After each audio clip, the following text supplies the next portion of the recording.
इस्लाम जिंदा है, अभी कुरान बाकी है। ये कातिल क्या समझते हैं जो अपने दिल में हंसते हैं, अभी तो करबला का आखिरी मैदान बाकी है।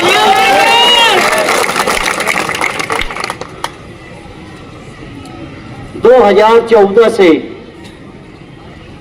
इस देश में मोदी सरकार आने के बाद ऐसा कानून बनाने की कोशिश की जा रही है जिससे मुसलमानों को सबसे ज्यादा तकलीफ हो, उनको दबाया जाए, ऐसी कोशिश की जा रही है। पहले तिलाक सलासा लाया गया, एनआरसी लाई गई, अब वक्फ तरमीम बिल लाया जा रहा है। 2013 में दिल्ली जाना हुआ था, मनमोहन सिंह सोनिया गांधी से मुलाकात हुई। उसके बाद केजरीवाल साहब उस वक्त के चीफ मिनिस्टर थे, उनसे मुलाकात हुई। वहां पर उन्होंने कहा अगर हम इक्तिदार में आए तो सबसे पहले मुसलमानों को उसके वक्फ की जमीन हम उनके हवाले करेंगे, मुसलमान को कहीं भीख मांगने की जरूरत नहीं पड़ेगी। ये बात कही थी। 9 लाख एकड़ से ज्यादा हमारी वक्फ की जमीनें पूरे हिंदुस्तान में है। 60% से ज्यादा सरकारी गैर सरकारी लोगों ने कब्जा किया हुआ है। मुंबई के अंदर यतीम खानों की जमीन पर अंबानी का टावर खड़ा हुआ है। ऐसे बहुत सारी जगह है जहां पर जो है वक्फ की जमीनों पर कब्जा किया गया है। अब कानून बदलकर कलेक्टर के हाथ में देना चाहते हैं। अगर कोई गलती करता है तो उसके ऊपर कोई दफा नहीं लगेगा, उसकी जमानत जगह पर हो जाएगी, ऐसा कानून लाया जा रहा है। अभी कानून होने के बाद हम हमारी वक्फ की जमीनें खाली नहीं करा पा रहे हैं, ना हमारे कब्जे में लेने पा रहे हैं। और कलेक्टर वो क्या शरीयत जानता है, वो क्या फैसला बोर्ड जानता है। अभी मुसलमानों के हाथ में है, मुसलमान वक्फ में है, वही करता है। वो कहते हैं कि हाँ आप लोग बहुत करप्शन कर रहे हैं। अगर जो करप्शन कर रहा है उसको जेल में डालो, जो गैर कानूनी काम कर रहा है उसके ऊपर एक्शन लो। हम क्या मना करते हैं। वक्फ की जमीन आप जानिए कि हमारा ईमान और अकीदा है कि हम इस दुनिया से जाने से पहले हमारी प्रॉपर्टियां अल्लाह के वास्ते छोड़ देते हैं। ना उसके कोई विरासत चढ़ सकती है, ना उसको कोई बेच सकता है, ना उसको कोई खरीद सकता है। वो अल्लाह की चीज है और फलाह और बहबूद के लिए इस्तेमाल की जाएगी। ये हमारा मकसद होता है। हजरत उस्मान गनी रजी अल्लाह ताला अन्हु के वक्त मदीने शरीफ में एक खजूर का बगीचा है जो उस वक्त वक्फ किया गया था। आज तक उसका बैंक अकाउंट है, वो खजूर के पैसा उस बैंक में आज भी जमा हो रहे। 1400 साल पहले की बात है। जब हमारा ईमान ये बोलता है और यहाँ की सरकार हमको दबाने की कोशिश कर रही है। यमन में ऐसे ही दबाया जा रहा था, ऐसे ही जुल्म किया जा रहा था। एक अतिक्रमण पे एक पुलिस वाले ने एक ठेला गाड़ी वाले को एक तमाचा मारा था। इनकलाब आ गया था पूरे यमन में, इनकलाब।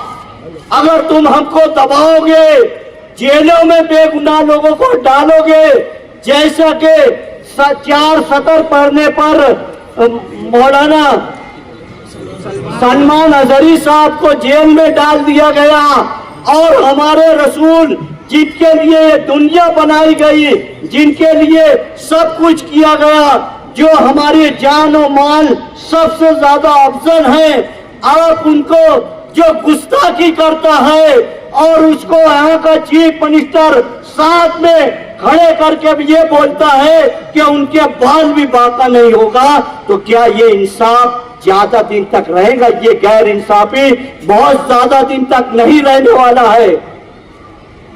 2024 पार्लियामेंट इलेक्शन पूरे हिंदुस्तान में हम सिर्फ 30% इत्तेहाद किए पूरे हिंदुस्तान में, तो बीजेपी की जमीन हिलाकर रख दिए। ये बात याद रखो, अगर हम 100% इत्तेहाद कर लिए और इंसाफ के वास्ते सड़कों पर आ जाए तो क्या बनेगा देख लेना। अच्छों की जो है हुकूमत डगमगा जाती है, तख्ता पलट जाता है। जब कौम जागती है, हमारी तारीख है कि चंगेज खान हलाको वो मुसलमानों का मीनार बनाता था, गर्दनों के मीनार। मुसलमान तातरियों से कभी नहीं जीत सका, मगर उनके ही वहां के एक शहजादे को अल्लाह ताला ने जो उनके दिल में ईमान डाला, वो मुसलमान जंगल में छुप कर अजान दे रहे थे, वो शिकार पर गया था, तो वो उस वक्त तो अपने महल में ले जाके अजान दिलवाया, मुसलमान हुए। ये जो मुगल खानदान हिंदुस्तान पे जो कब्जा किए हुए थे, जो हुकूमत कर रहे थे, ये वही नस्ल के लोग हैं। हम हजारों किलोमीटर दूर जाकर जंग लड़ सकते हैं। अगर पाकिस्तान हमारे पे हमला करेगा तो सबसे पहले हमारा सीना सरहद पे हमारा रहेगा। कोई भी दुश्मन मुल्क को हमारे से हिंदुस्तान पर हमला करने की कोशिश करेगा, हमारे नबी ने हमें सिखाया है, उनकी हदीस है कि जिस मुल्क में रहो हुब्बल वतनी से रहो, उस देश के रहो, ऐसा बना के रखो। इसलिए हमको इस देश का कानून प्यारा है, मगर आप इंसाफ करें। आप मेजॉरिटी में है, हम अक़लियत में है, ये सच है, मगर जमहूरियत ये नहीं बोलती। सबके साथ इंसाफ हो ये बोलता है। अगर नीतीश राणे, अगर मान लो मैं यहाँ बोलूं कोई ऐसा लफ्ज हो, मुझको कल जेल में डाल दिया जाएगा। और नीतीश राणे एक नहीं कई मर्तबा ये बोलता है। हम पुलिस स्टेशन जाते हैं, उलमाए किराम पुलिस स्टेशन जाते हैं, तो ये बोला जाता है जौले में FIR हो जाइए, अहमदनगर में FIR हो गई है, आप यहाँ FIR ना करें। और हमारे पास 40 जगह FIR होती है, तो हमारे शहर में भी पुलिस इंतजामिया इंसाफ करे, इंसाफ। ये बात ध्यान रखे कि हमको अगर बहला फुसला के आप हर जगह रोकेंगे, तो ये जो धरना है, ये हम तमाम नौजवानों के दिल में जो एक जज्बात है उसको बाहर लाकर यहाँ ठंडा करना चाहते हैं। हम ये नहीं चाहते कि इस देश में कानून के खिलाफ इनकलाब आ जावे, मगर आपकी जिम्मेदारी ज्यादा है, आपको इंसाफ करना है। अगर आप ये धरने के बाद अगर हमको कोई ऐसा माकूल जवाब नहीं मिलता है, गिरिराज पे कार्रवाई नहीं होती है, नीतीश राणे पे कार्रवाई नहीं होती है, हम पूरे शहर को इकट्ठा करेंगे, मशवरा करेंगे, जैसा हमने NRC के वक्त तो पूरे शहर में जुलूस निकाला था, जैसा तलाक सलासा के वक्त तो निकाला था। हम इंसाफ के वास्ते हर जमहूरी ढंग से सड़कों पर रहेंगे, मगर सरकार से यही गुजारिश है कि आप हमारे जज्बात को जानिए, क्योंकि हमारा जज्बात एक अकीदे और ईमान का जज्बात है। जब तक हम पीठ पर लाठी खा रहे हैं, जब तक, और जब आप लोग हमारे पेट की रोजी छीनकर हमारे साथ गैर इंसाफी करेंगे, तो हम सड़कों पर ही रहेंगे। हम जो है किसी तरीके से कोई टकराव नहीं चाहते। आप हमें उस्काइए मत, और आप किसी को बेगुनाह को जेल में ना डालें। जो आपको करना है आप आज कर सकते हो, अल्लाह के घर देर है, अंधेर नहीं है।